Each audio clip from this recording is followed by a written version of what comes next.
Jews were black. And there's plenty of proof that within Europe, the Jews were considered to be kind of black. There are many images of Jews being black, and even if they weren't black, they were not even slightly black.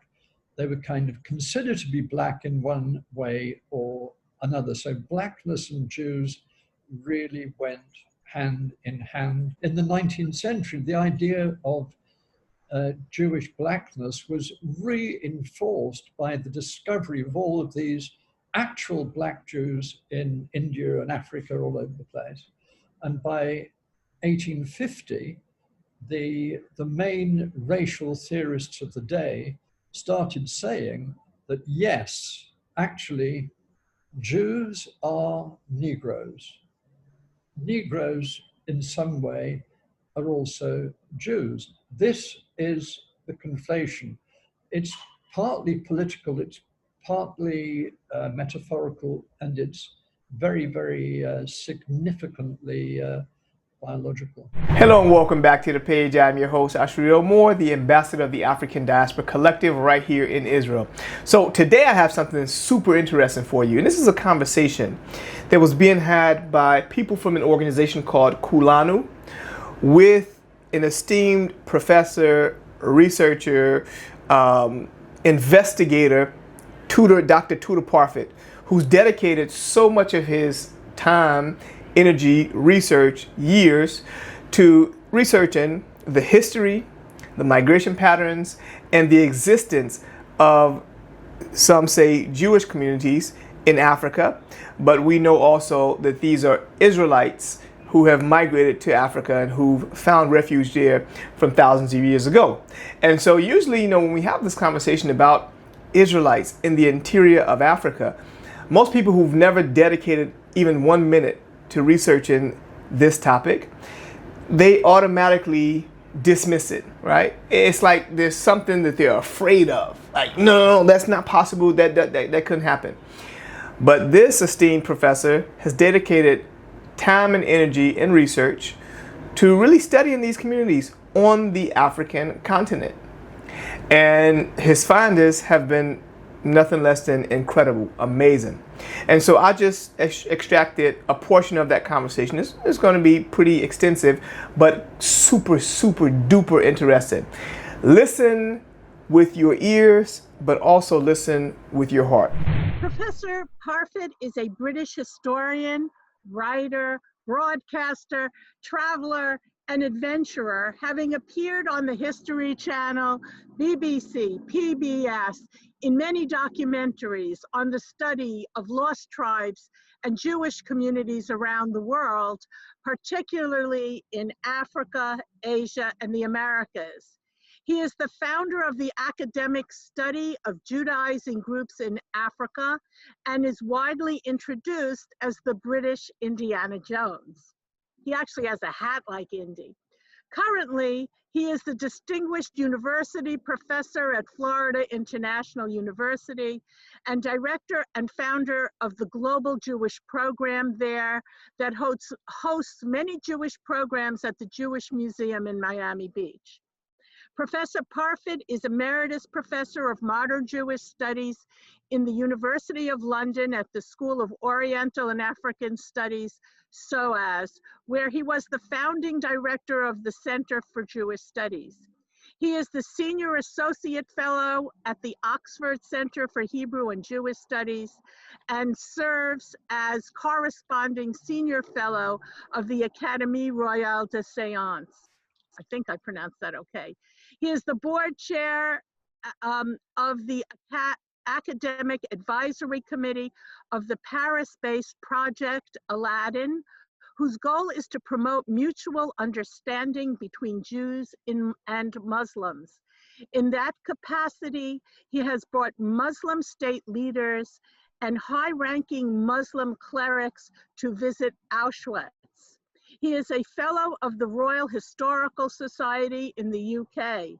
He is alumni fellow at the Hutchins Center, Harvard College. He has authored 30 books, the most recent hybrid hate, of which we will be discussing in this interview, and hundreds of articles. The professor that I have gotten to know over the last 6 years has taught hundreds of non-Jews and Jews how to read Hebrew, about Jewish history and culture. He has translated Hebrew poetry into English and advocated to Israeli government officials and Knesset about lost tribes and the importance of emerging Jewish communities. He has been an influence on the way I understand the work that I do for Kulanu and the implications for the future of Judaism. While being an Anglican himself, he has taken pro-Israel stances to audiences that have heckled him. I once said to him, "You took punches for us?" He responded, "Benita, I am not feeling particularly saintly now." With humbleness and pride, I introduce to you the Dr. Tudor Parfett.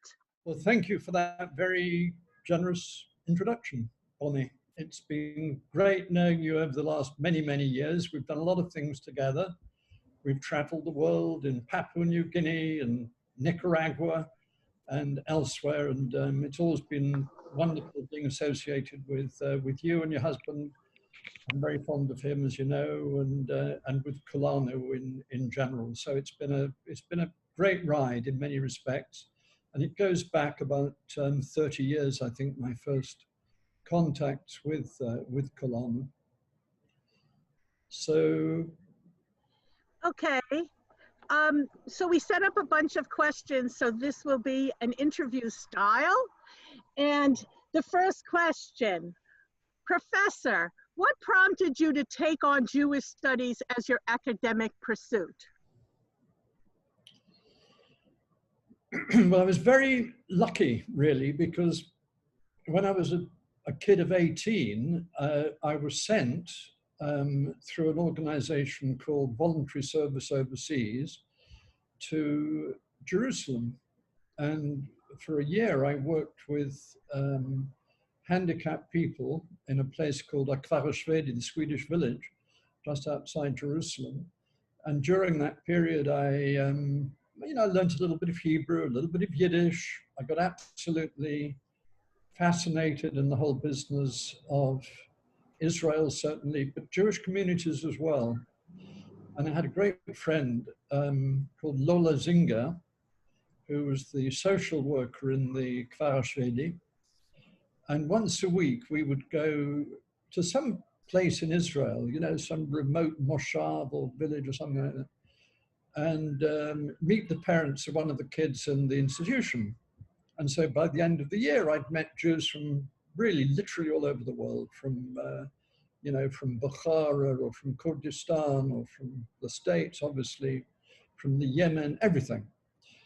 So when I went back at the end of this year, I was going to Oxford and I started off reading history, but after a bit I thought, no, my heart is not really in kind of English history or anything like that. I want to do Hebrew. So I did Hebrew and Arabic for my first degree. And then I got a fellowship at the Hebrew University after that. And then I went back to Oxford and did my PhD on the Jewish community in Palestine. And that really was then the beginning of my academic career. That's the answer. Okay. How did you become interested in Jews of color issues? Well, my training was mainly in European Jewish history, I suppose. And I was interested in anti-Semitism, certainly. I was certainly interested in the history of the Jews in the Middle East as well. And that was my doctoral thesis. And it was really very much by chance in 1976. Somebody called David Kessler, the name is going to be known to some of you, I think, because he wrote a very good book on the Ethiopian Jews. And he was the chairman of the Jewish Chronicle in London, one of the great Jewish newspapers. And he invited me to his club, the Athenaeum, very grand club. And we had lunch. And during the lunch, he said, Tudor, I think it would be very good if you went to the Sudan because the Ethiopian Jews are being poisoned. And I said, okay. And so a couple of days later, on behalf of the minority rights group, of which David was a member and a trustee, I went to Khartoum, took a bus to the eastern part of the Sudan on the border with Ethiopia. And while I was there, I realized that an incredible operation was starting. I heard Hebrew being spoken in the alleys between the huts in the refugee camp where I'd been directed. And this was Operation Moses. So I eventually got back after a lot of adventures, and that, you know, sort of launched me in the business of Black Jews, because I wrote a book called Operation Moses. And then a matter of weeks later, I was invited to go and give a lecture about the Ethiopian Jews in Johannesburg. And while I was in Johannesburg, I met some Lemba men who'd come to the lecture.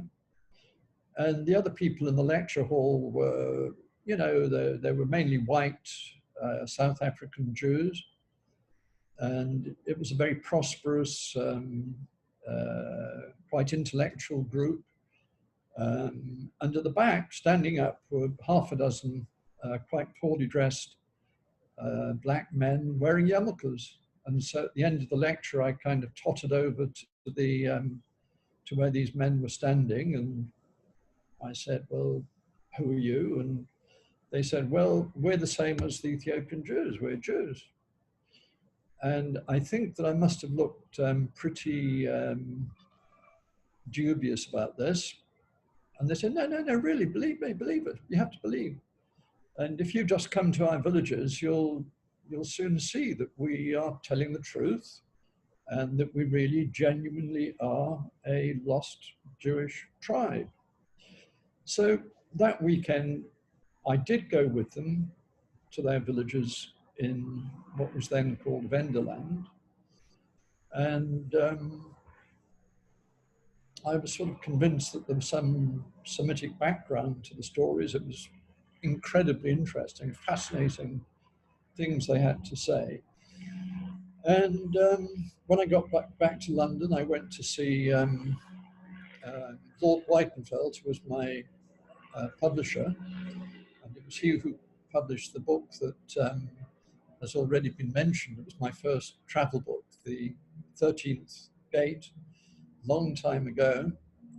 And I told him the story. He was absolutely taken by it.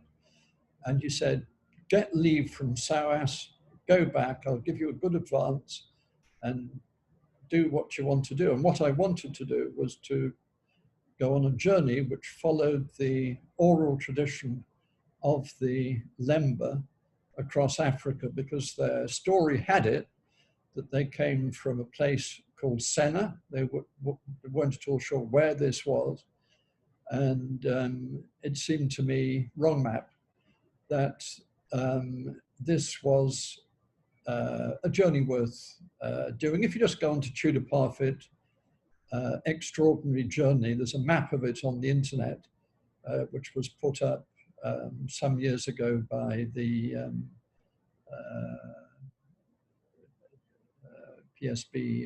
PBS in New York.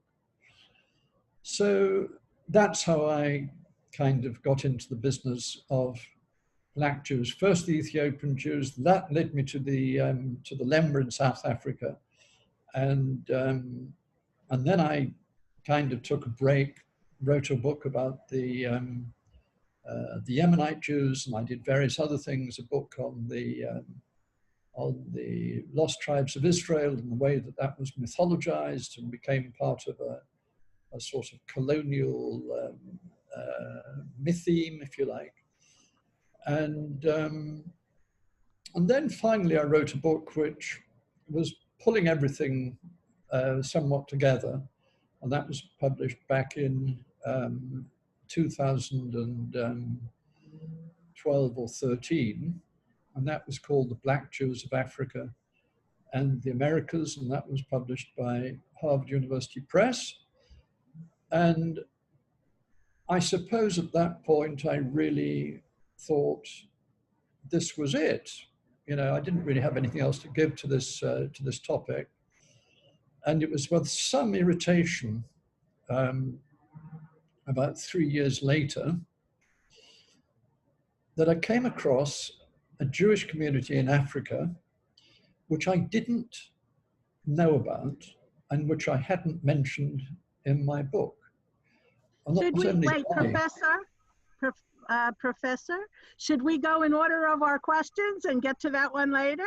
If you like. Because I don't want to steal your thunder, okay? No, you go with okay. it.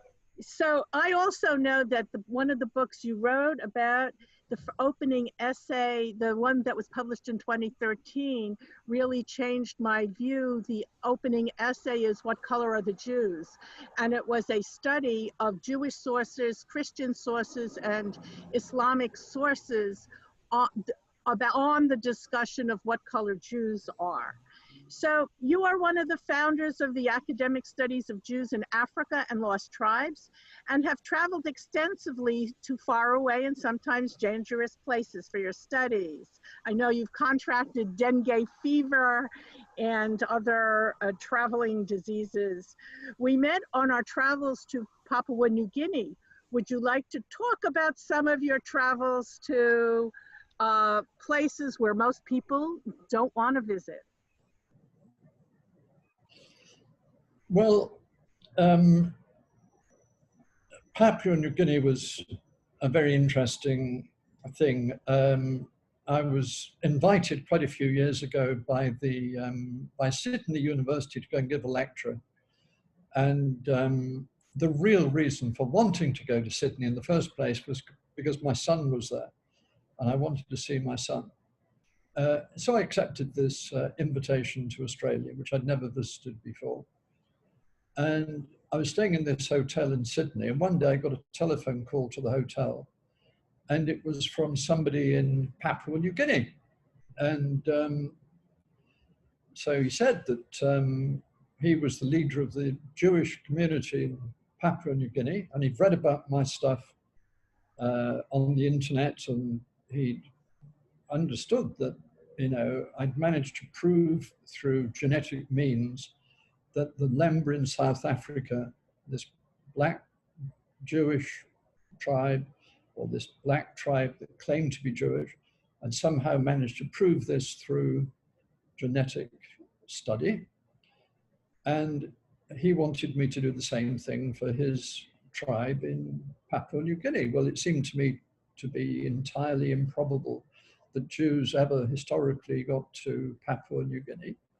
But the idea that there was somebody from a group which had been cannibalistic until shortly before the Second World War should be asking the question about lost tribes and Jews and genetics was deeply fascinating. So I said, well, yeah, I mean, it could be interesting. And so a couple of days later, I was called down to the lobby of the hotel, and this gentleman turned up from Papua New Guinea. And he came up to my room and he had a hat with him. And he proffered the hat and said, I've got something very important in this hat. And he'd got 100 or so strands of hair, which he'd taken from from members of his tribe.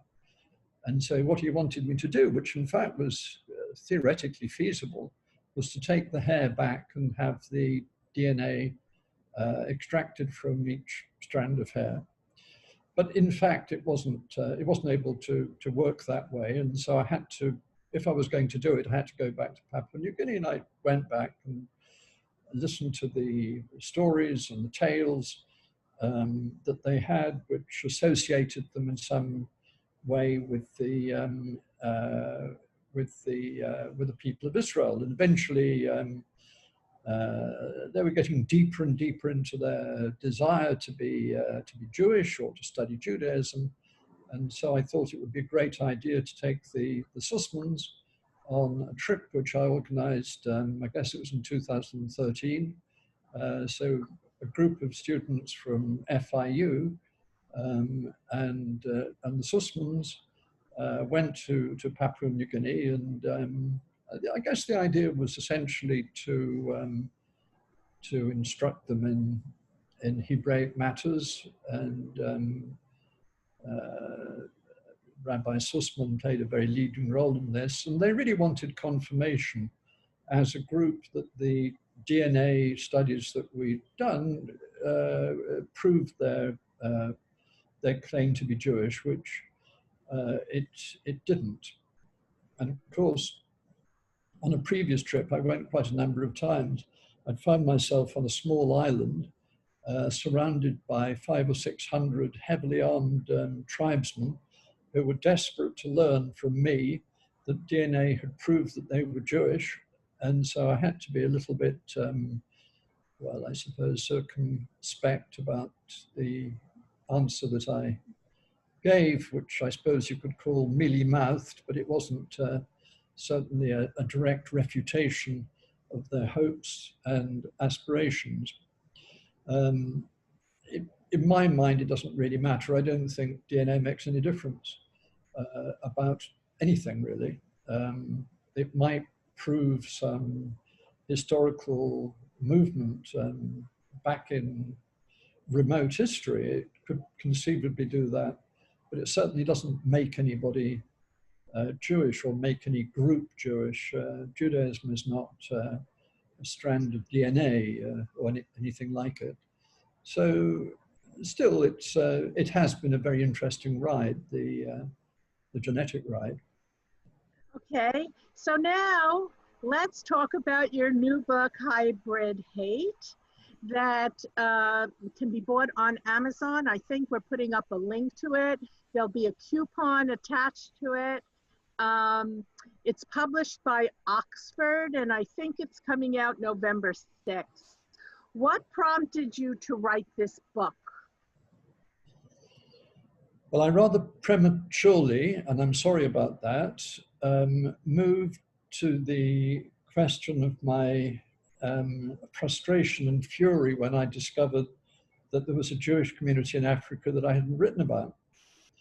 And this came about really rather by chance, as I was reading a book that had been written, or rather published, in 1777 by a German missionary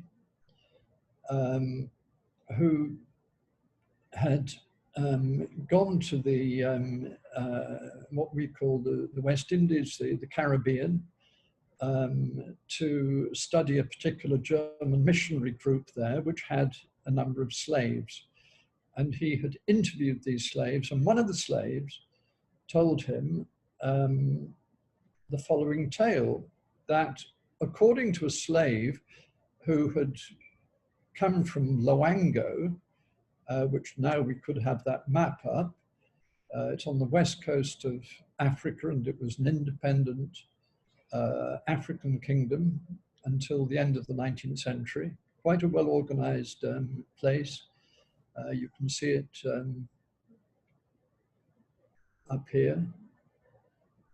And so he said that in Loango there was a group of black Jews, and they didn't eat with the Negroes. I'm just using the best translation of the German Neger in the context of the time, and that they didn't speak on the Sabbath. They didn't talk to the Negroes. They themselves were Negroes. They looked exactly the same as everybody else, and they had a separate cemetery, and on the gravestones, which were prepared before a body was inserted into them by a particular stone mason who would come and do it, there were painted probably images of snakes and lizards. So it was a really very, very surprising thing to read, and it was difficult to imagine what the role of these snakes and lizards were, and how the slave in question knew about this particular community.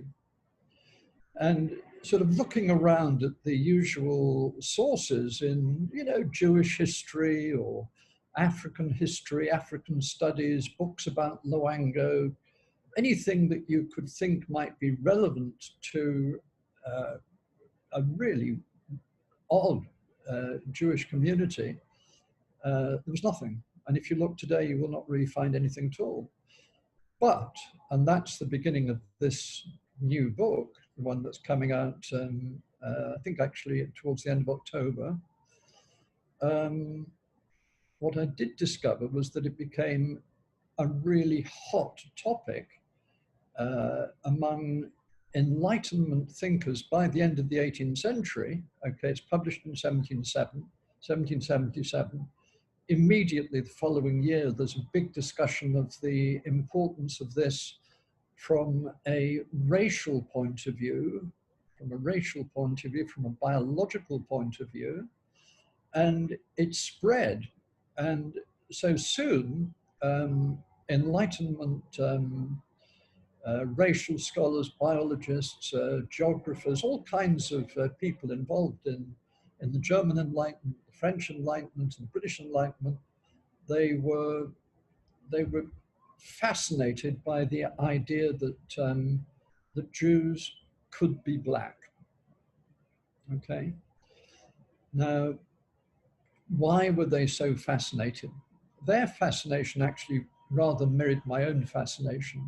So I felt a personal involvement in this. I couldn't really understand, for instance, why, you know, me and my colleagues had been laboring in the groves of academe for years when I wrote my first book about the Ethiopian Jew. You know, it wasn't my first book, it was a book about the Ethiopian Jews. And all of a sudden, you know, my stuff was on the front pages of all the newspapers in the world, pretty much. It had fantastic publicity. And similarly, when I did my first book on the Lemba, I finished up on 60 minutes. And, you know, it was on the front page of the New York Times and the Wall Street Journal, all over the place. Fantastic, incredible publicity. Why? Why is it, I thought, that Black Jews are so deeply troubling to somehow to Western sensibilities? It really puzzled me for a long time. And it was interesting, it was fascinating to see that Enlightenment scholars at the end of the 18th century were equally puzzled. And the reason that they were puzzled, why were they puzzled? They were puzzled because they didn't know how they became black. And they thought that maybe it was a question of climate. And there were lots of people who would come out and say, yeah, if you take an Englishman and you plant him in Central Africa, leave him there for 10, 15, 20 years, he'll turn black. So this would be the explanation. And so this was a proof, if you like, this was a great proof that climate is the thing that determines race. And this fed into a much wider debate, which Bonnie, I think, can introduce.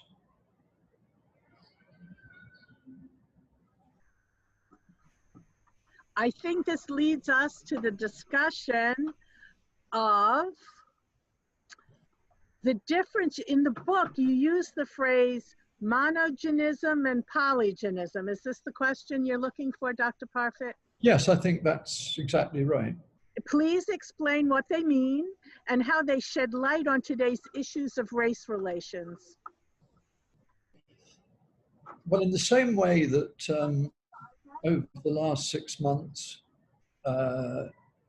you know, despite everything else that is going on in the world, we have been riven with an international debate about race, which one might think to be unprecedented, but it's not, because from the last couple of decades, probably of the 18th century, right through until the Second World War, there was an ongoing debate which was absolutely at the heart of intellectual interest throughout Europe and the United States and other Western countries, about the origins of mankind. And so the two main arguments went like this pretty much, that either the Judeo-Christian Muslim idea of Adam and Eve was true, in which case we're all one human family, or, and this is called monogenism. Monogenism means that, you know, there was one father and one mother of mankind, and we are ultimately all the same, or that there were different founder events in different parts of the world, and the different races were the product of quite different ancient ancestors, and that the races concerned could not possibly, under any circumstances, change. Races were immutable, both in terms of their physical, biological properties, but also in terms of their spiritual or intellectual capacities. The racial age, according to me, and I've, you know, the book I've been thinking about writing is not quite the book that I'm writing at the moment. The next book, or the book after that, will be looking at the racial age from a certain point of view, and I could talk about that if you'd like me to know. But do stop me if you think it's going off on a tangent. The racial age really starts at the end of the 17th century with the work of a particular French medical man called François Bernier. And he was the first person to suggest that the world was divided into races. Nobody thought in those terms before, François Bernier at all. And it seems very, very odd. There's always a great discussion, let's say, among American historians about, you know, what comes first in America? Is it race or is it slavery?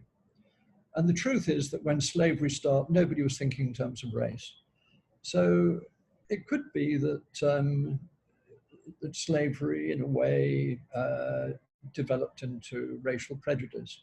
Or it could be that sort of pre-racial prejudice, which is a kind of generalized prejudice on the basis of the metaphor of black, had some impact upon people and their treatment of African slaves when they got to the Americas. But it's a big kind of intellectual discussion. And so the racial age anyway starts around the end of the 17th century. It was developed through the 18th century. All of the kind of different gradations of race and the pyramids of race were developed in the second half of the 18th century, and then really became standard thinking by the middle of the 19th century. And the people doing all of this kind of racial structuring, they were all polygenists, because they all felt that race was the most incredibly important thing in the world. It was more important than religion. It was more important than history. It was more important than politics. It really was all of those things. And it wasn't that these people were particularly, you know, bad or nasty people. It was what some of them were, by the way, but it was really what they believed. And on the other hand, you had the monogenists who believed, no, everybody's essentially the same. Some are more developed for historical, economic reasons and so on. But underneath the skin, we're all the same people. We all go back to Adam and Eve. And so why then, all of a sudden, do the people that we're all interested in this group, everybody here is interested in the question of Jews, as we say, of color. throughout the world. I mean, that's one of these are the groups, Kulanu and me, you know, we've been very interested in. And they've been marginal. They're still very, very marginal. They're very, very marginal in terms of, let's say, Jewish historians, in terms of the state of Israel, in terms of what people are thinking about in the kind of general, you know, Jewish journals in the United States and newspapers, occasionally an article here, an article there. It's marginal stuff. However, at the end of the 18th century and for the first half of the 19th century, Jews of color were not marginal. They were mainstream preoccupations of people. That's something which I'm the first person to point out. It was interesting for racial theorists for a number of reasons. One of the reasons is that you've got, for the first time, the idea that Jews are multicolored, right? And so that in itself is kind of interesting, but the underlying thing is the proof that this provides to the monogenists. And they took up the cause of all of the black, brown Jewish communities throughout the world, like, you know, like it was the most fabulous, fabulous thing that they could imagine in support of their own ideas. And they would spend their times traveling the world and looking for new black Jewish communities, and they could bring these back and feed them into the racial kind of machine.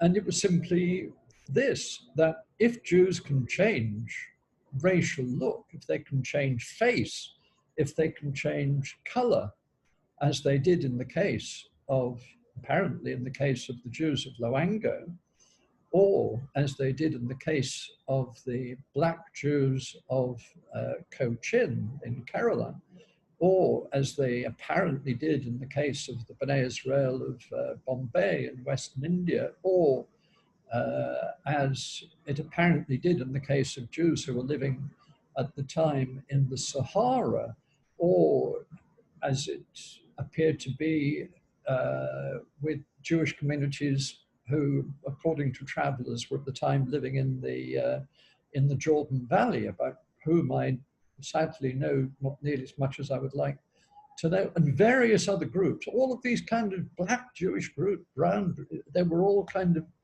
dragooned as part of the holy crusade of proving the unified origins of mankind. What a noble thing that turned out to be. And of course, with Darwin, that pretty much marks the end of polygenism, except that even today there are, you know, there are genetic scientists who fiddle around with the proof in such a way that it looks as if, you know, there are races and that they're kind of significantly different from each other, but it really is not the case. And the Nazis, of course, were deeply, deeply, deeply wedded to the polygynist paradigm, and particularly the idea that races could not change.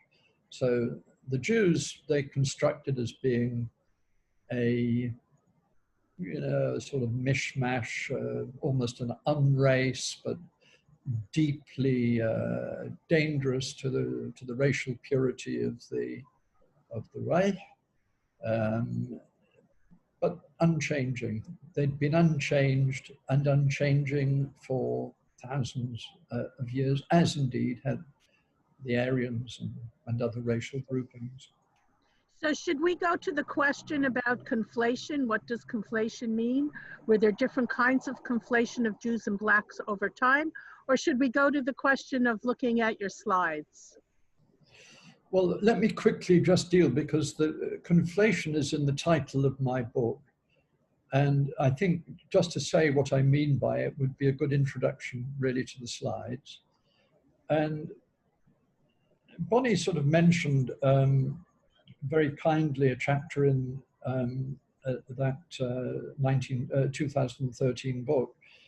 And there was nothing original about that. There's a great scholar by the name of Sander Gilman who really is the father of all studies about the perceptions of the body of the Jew. He's an extraordinary scholar, and I owe a huge amount to everything that he's written, and I admire him enormously. And so, a long time ago, he wrote that there was a kind of medieval perception that Jews were black, and there's plenty of proof that within Europe, the Jews were considered to be kind of black. There are many images of Jews being black, and even if they weren't black, they were not even slightly black. They were kind of considered to be black in one way or another. So blackness and Jews really went hand in hand. If you read his work, or if you read my work, and particularly if you read this new book, you will see the multitude of examples of it. And if you go, for instance, into the marginalia, the illustrations in English or European prayer books in the 13th and 14th centuries, you frequently see hook-nosed Jews wearing Jewish hats and with black faces. So the idea that Jews were black was definitely there, before the Enlightenment period. And so let's go to the slides now. Just a sec, because I just need to say, too, in the 19th century, the idea of Jewish blackness was reinforced by the discovery of all of these actual black Jews in India and Africa, all over the place. And by 1850, the main racial theorists of the day started saying that, yes, actually, Jews are Negroes. Negroes, in some way, are also Jews. This is the conflation. It's partly political, it's partly metaphorical, and it's very, very significantly biological. I'm ready to go to the slides if you think it's a good moment.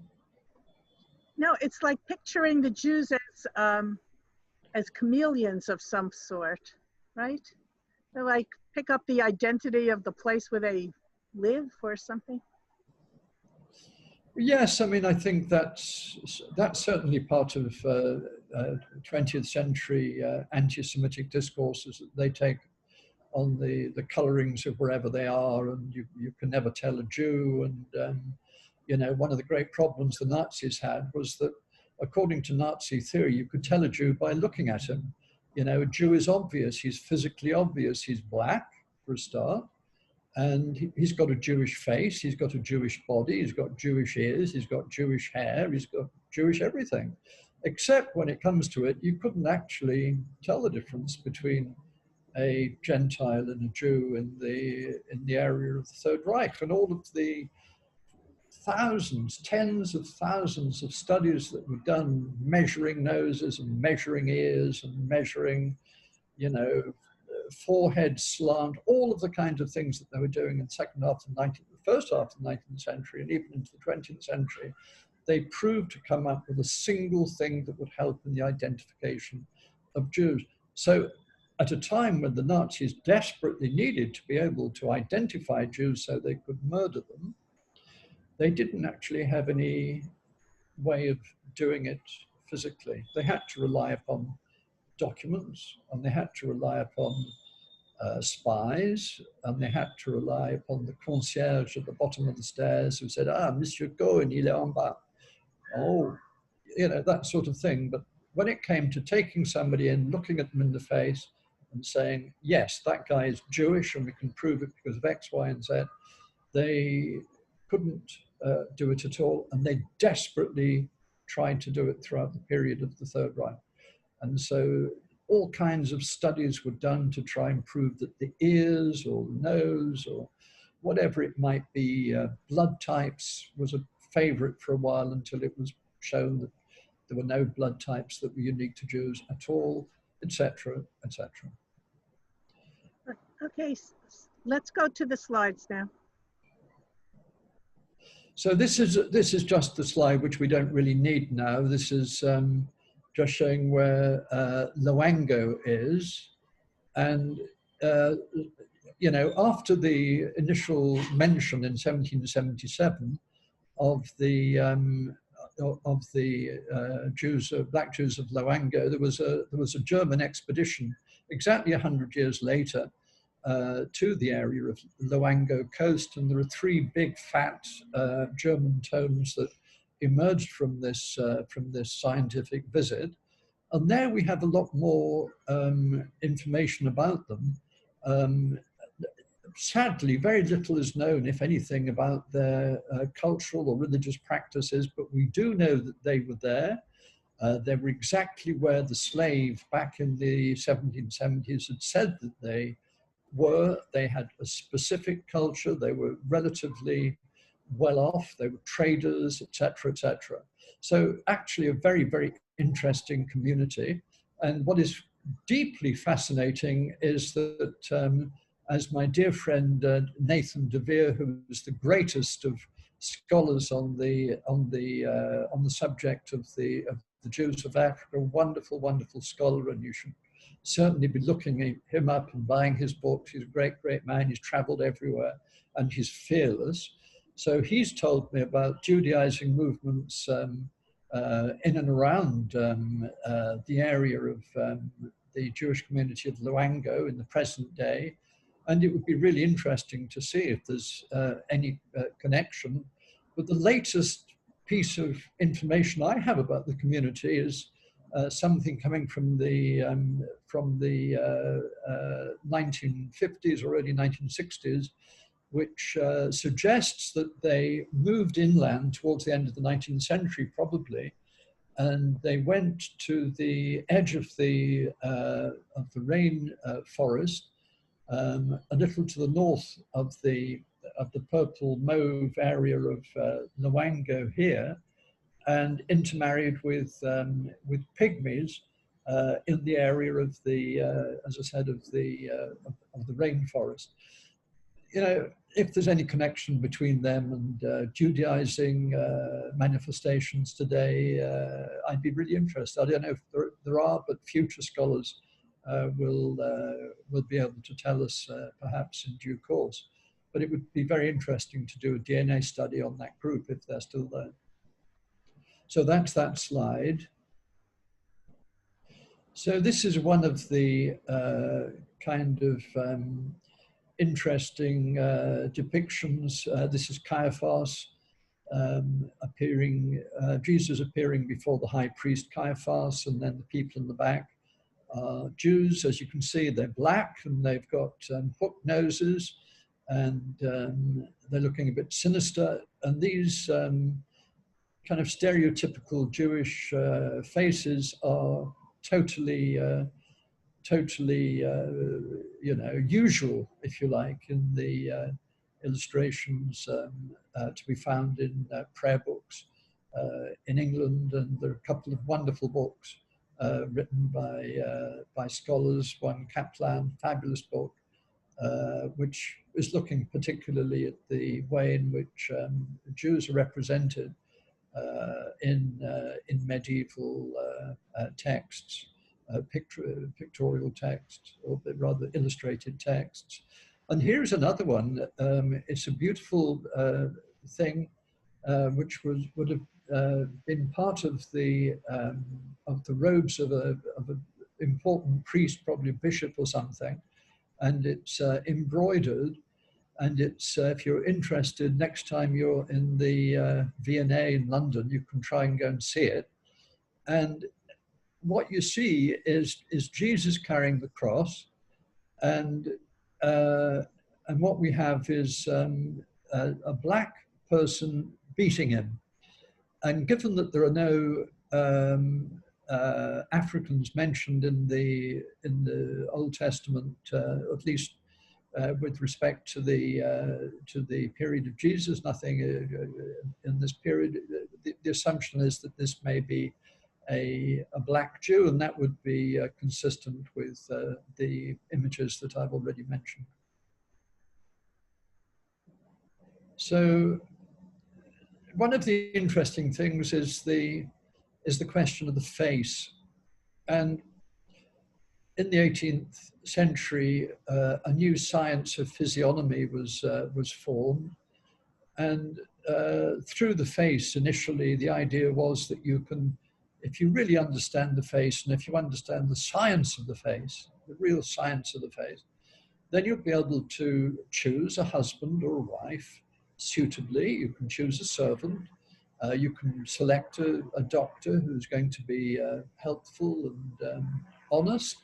And going through life, as long as you understand the face, you'll be okay. You can select people according to your understanding of what the face is telling you. And this is a big deal for 100 years at least. And nobody would really take it very seriously now, although there are new movements using computerized images and DNA and stuff, which are looking at physiognomy afresh. But this was taken up by race theorists. And so the idea came that every race has got its own face, and that face is absolutely unchangeable. And so time and time again, you know, Jews and blacks, black Africans is what I mean by that, were brought together because of one signal feature, which is that they both had an unchanging face. You can always tell them, you can go back through history and you can see this unchanging African Jewish face. It wasn't applied to other people, and it was applied to these two groups. And I didn't say before, but I should have done, was that through all of the kind of medieval literature, which is beginning to interest itself in the possibilities of races. I mean, this is really before the beginning of the racial age, as I would understand it. You know, there are two groups that are considered to be completely unique in the history of the world. One are Negroes, as they called them at the time, and one were Jews. So it's blacks and Jews who were the outliers as far as European thought went. And so this image of Memnon in the British museums was very much discussed at the time because it appeared to everybody to incorporate the classical Jewish face. And race theorists went to the places in the East End of London where there were a lot of Jews, and they would come back absolutely flabbergasted that wherever they went, they saw time and time and time again an identical face to that of this Egyptian Memnon. So the next one. So as I said, by the time we get to the period of the Third Reich, there is an absolute conflation of the idea of the Jew and the idea of the black. Both Jews and sub-Saharan Africans were considered to be mortally perilous as far as the racial health of the Third Reich was concerned. And in this image, which has got to do with, you know, the shame of disgrace of race. I mean, the idea of, you know, the idea that the German women were fatally attracted to Jews and to blacks is represented in this image and in countless other images. So you have the conflation of the two ideas, and that conflation passes into a whole range of different kinds of discourses, which essentially say what so many people in the medieval period had said, which is that Jews were essentially black. And if we have time, I could just mention briefly, because it's fascinating. As you know, there's no unified Germany until 1871. But once there's a united German Reich, it becomes important for the Germans to assess that this new nation, to assess what kind of nation it was in the racial terms that were popular at the time. And so they decided to mount an experiment. And it was an experiment which took in millions and millions and millions of children throughout Germany, which included, of course, Jewish children who were given a separate category.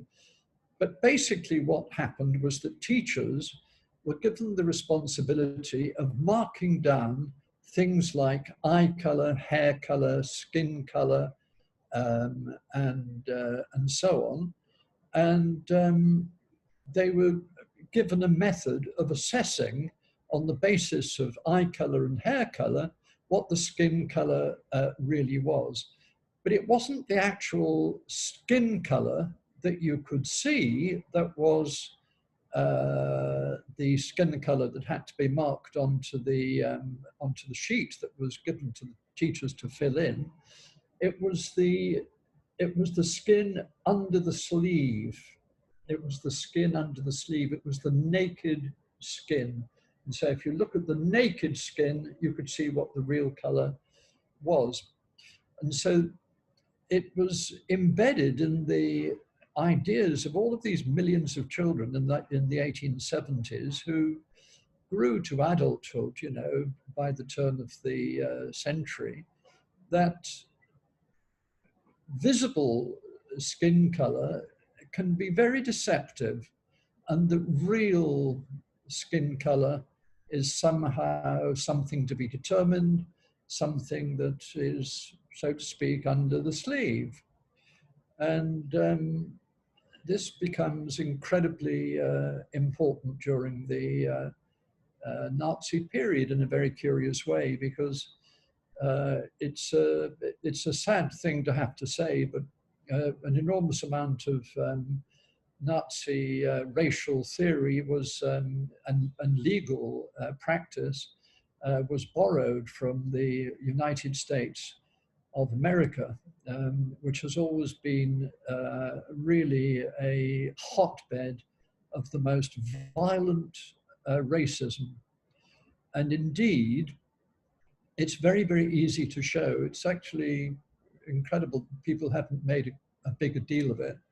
But if you take somebody like the founder of the person who's responsible for the term anti-Semitism, and this is in the second half of the 19th century, one of the first political anti-Semite.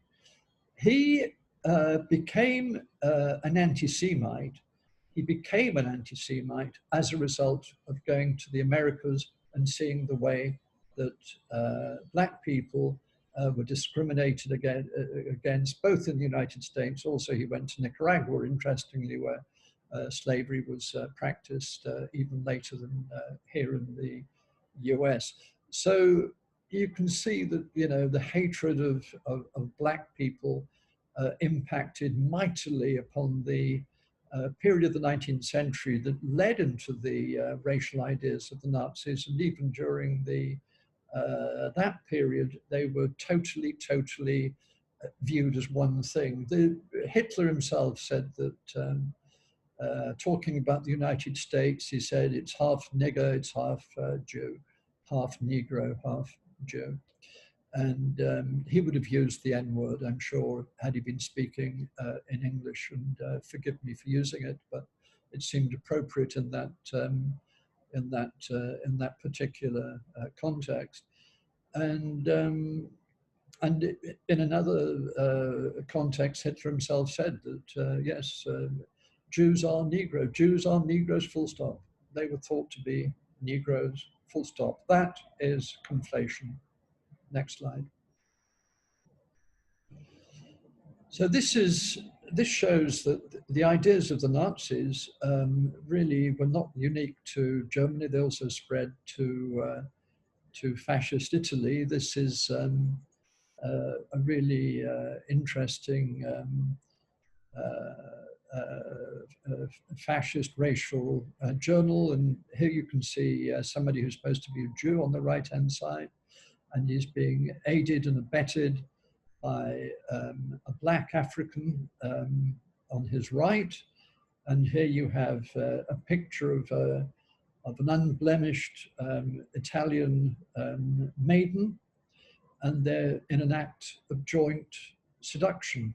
So the idea that the racial purity of the Italians was something that was being threatened by the Jews and by the blacks was something that was graphically portrayed here. And in a way, if you look very carefully at the image, you can see that coming out of the head of the African, there are horns, and there is certainly a kind of suggestion here that, of course, the Jews had, in medieval times, had been thought to have horns, and we all know about the way in which Moses was often represented as having horns as a result of a misunderstanding of a biblical passage. But the idea that you know, the Jews were diabolical and they had horns like the devil, etc., and that, you know, the goat was the animal of the Jews. All of this is well known and has been well studied. And here we have a sense that you have a Jew, but you also have a black who, in a sense, is also a Jew, threatening the purity of this Italian, this virtuous Italian girl. Next slide. And this says it even, well, it says the same thing. Here you have an image of Italian purity represented by a classical statue. And on it you have the fingerprint, a black fingerprint, suggesting the taint of black blood. And in the middle of that, you have a Star of David, saying exactly the same thing. The threat to the purity of the Italian race is coming from the same source. It's black, and it's Jewish. Conflation. So the idea of racial contamination extended to the field of music, and of course to the field of art. The word here, entartete Musik, is decadent music.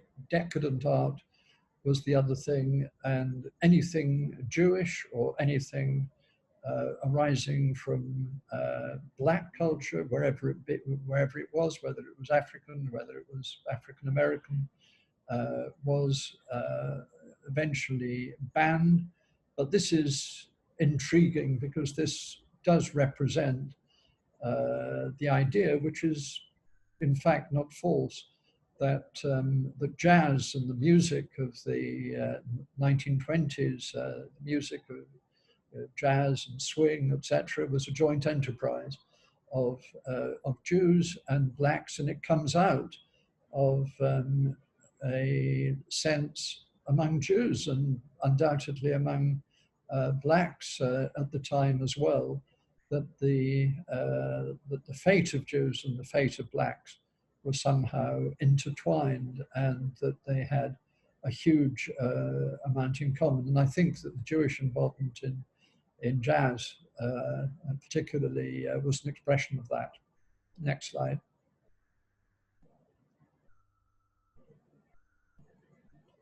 No slide. Okay, I think that kind of finishes the slides. I just saw a documentary on Louis Armstrong, who and he was wearing a Jewish star because of all of his patrons were Jewish, and throughout his life he wore this Jewish star.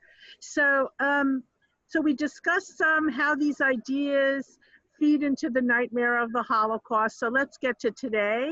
What are the implications for race relations today We have like another 5 minutes to do this in UK, US, and Israel, or choose one of them if you just want to pick one.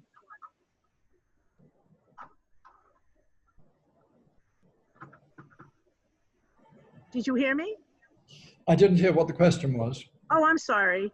What are the implications for race today in the UK, US, and Israel? There's only a few minutes left for this part of the discussion. You can pick one or mention all three, or well, however, I haven't got much time to develop anything in the current context, other than the fact that the situation in Europe and the situation here is quite different in one very important respect, that it would seem here that the mythology of race still really guides a whole range of discussions, and it really, really should not. It is well known. It is well known to educated people. I would say, particularly in academia, perhaps, but generally, that there is no such thing as race. There are no biological differences between peoples. There are differences between individuals, but there are no biological differences between groups of people. So to talk about race is a complete nonsense. And we've been saying this now for the last 70 years, since after the Holocaust. That really should have rammed the last nail into the coffin of even using the word race. You know, we're reluctant, we mustn't, and we don't use the N word. We shouldn't be using the R word because it's meaningless, and it offends me mightily that I have to fill in forms in America where I have to talk about my race. What are you talking about? I mean, what are you saying? What's it mean? Why does it matter? You know, so that's one of the things. If you use the word race, Rasse or Rass, or Rasse in Germany, and people look at you and think, why are you talking? Where are you? You know, where's your? So, you know, that's one of the things. I think if discussions weren't as racialized, it would be far better for everybody. Now, the question of color, again, is it's so meaningless. It really is so meaningless. Why refer to people as white? People aren't white, they're pink or they're yellow. There's no white person on the face of the globe. One of the examples I gave when I was speaking to Bonnie yesterday was that, you know, if you take probably the whitest people, probably Finns living near the you know, the very northernmost point of Finland, are probably as white as anybody. And, you know, if you compare them to the blackest people in the world, who, by the way, are not Africans, they're people living in New Britain, just off the coast of Papua New Guinea, what would you find? Are there any significant differences in terms of DNA? No, there aren't. There are absolutely, you know, the number of genes that are responsible for skin color are so few that it's a completely meaningless thing. You would find that they have absolutely everything in common. There's hardly any difference at all between these two groups. So, you know, why are we talking about it? Why are we talking about skin color? We're talking about skin color because of prejudice, and the prejudice can only be rooted out when people understand that there are no races, there are no differences, there are no differences of potential intelligence, there are no differences in capacity, there are no differences in biological makeup. So that's what I would say. Now, I think, you know, to end on a positive note, I suggested earlier that the racial age started at the end of the 17th century with the work of François Bernier. It developed through the 18th and 19th century. It reached its horrific and horrible crescendo during the period of transatlantic slavery and of course, the Holocaust. And then you would think it had kind of come to an end, but it hasn't. But I think myself that it's almost over. I don't think that, you know, in 20, 30 or 40 years from now, we'll be talking much about race, because thank God it's, I think it's a generational obsession. Younger people throughout the West anyway, think much less in racial terms than people of my generation certainly did. You know, I'd be the first to admit that growing up in Great Britain in the 1940s, when we still had the biggest empire that the world had ever seen. I was born in 1944, so this was true until you know, for the first few years of my life. We were taught to believe that we were racially superior to any group on earth. That's how we were raised. That's how we were educated, and it is. You don't get rid of it. It's something that you have to struggle against. But it's going to be very much easier, I think, for the younger generation, my son's generation. I've got one son who's 50, I've got one son who's 20, and the 20-year-old doesn't really get it. You know, there's so many people of different backgrounds in the school he went to that he doesn't really feel it.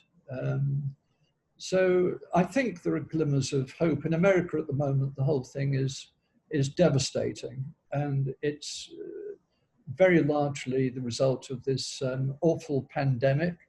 I think that the discussion of the pandemic, unfortunately, has been racialized to an incredible extent. People don't understand when they read that African Americans are suffering more than any other group, and they think, oh, well, they must be more susceptible to it. They do not understand that it's not a question of physical susceptibility or anything of that sort. It's a question of poverty. So the way that African Americans are suffering this ghastly plague is going to be similar to the way in which other disadvantaged and poor people are suffering it. It doesn't need to be racialized at all. Okay, thank you very much, Professor. I know that everybody who listened to this really have moved a degree or two in their understanding of of the race issue historically, during the Holocaust, and today. So before we asked people to send in questions. As I said before, I had eye surgery, retina surgery, so I can't read small print, but some of the questions were given to us before this event, and I'm going to start with these questions. And then if we have time, I will turn it over to Harriet again and break into small groups, and where we can either get to know each other or speak about what they learned in your group. And then we ask you to come back and stay and chat with us and whoever wants to chat with you.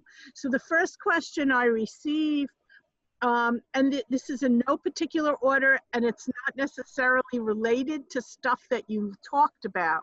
Have the Board of Rabbis of South Africa recognized the claim of the Lemba to be descendant from ancient Israelites? Not that I know of. I don't believe they have. And I don't really have anything to say about that because, you know, I mean, I think on the one hand, the, you know, sort of reform liberal wing of the of South African Jewry has been very open to the community over time, and they've certainly held out a hand of friendship. In my own research, but I haven't worked on the Lemba for quite a number of years now, particularly. I mean, I follow the, you know, the story with great interest. But the Orthodox synagogue has not been particularly interested, as far as I know. And, but I'd rather not say any more about that. Okay. What is your view? I don't know if you've read it or know the book, but this is the question. What is your view of the book White Fragility? Well, I haven't read the book. In fact, I've seen reviews of it, and I think I've already sort of expressed a view which may be relevant to the book, which is that we need to change the paradigm. We need to stop thinking in racial terms. How do you analyze the existence of anti-Semitism against Black Jews?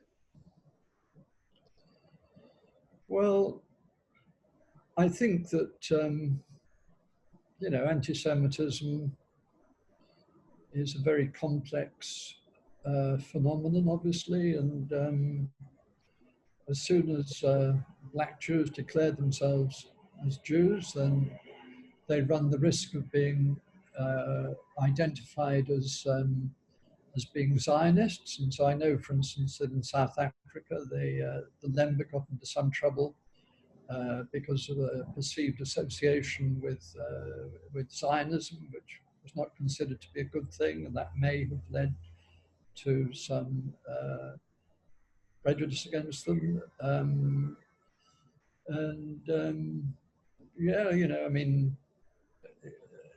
Africa is it's a far more religious continent than Europe and even than the United States. And most of it is Christian.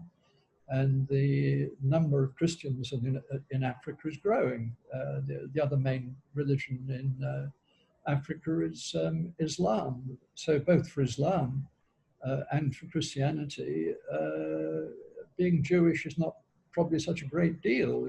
On the one hand, you're the principal enemy of the Prophet Muhammad at the beginning of his ministry, during his conquest of Medina, Yathrib. And on the other hand, you're perceived, rightly or wrongly, as being partially responsible for the death of Christ. So, it's fairly obvious that as soon as anybody decides to identify with Jews, there'll be certain benefits, but there will also be a downside. So this is the question, and I think I'll reframe it just a little bit. What is the theory and theology behind the matrilineal-patrilineal divide in African Judaism? And I think that has to do with some of the groups who say they want to convert and some of the groups who say they don't want to convert. And maybe you can make some comments on that general picture. Well, I think it's a really excellent question, a really good question. And I don't really know that, I've never done a particular study on it. All I can say is that in the context of what I do know, which is quite a lot about the traditions of the Lemba, the Waremba in southern Africa. The whole thing, the whole business was male, and it was possible for any woman can become a member of the Lemba tribe, but no man can. So it was, and also the traditions of the Lemba were passed down not by the women, by the men. And you can see that if we think about our own homes and our own lives and backgrounds, the extent to which women are totally responsible for the passing on of family traditions from one generation to the next in all kinds of ways, not least food and stories. Exactly the opposite is true of let's say the Lemba, but I believe also of other communities. So obviously in a group which is patrilineal, in fact, over many centuries, once they have to articulate themselves in a mainstream Jewish framework, they will want to maintain their own patrilineal sense of the world.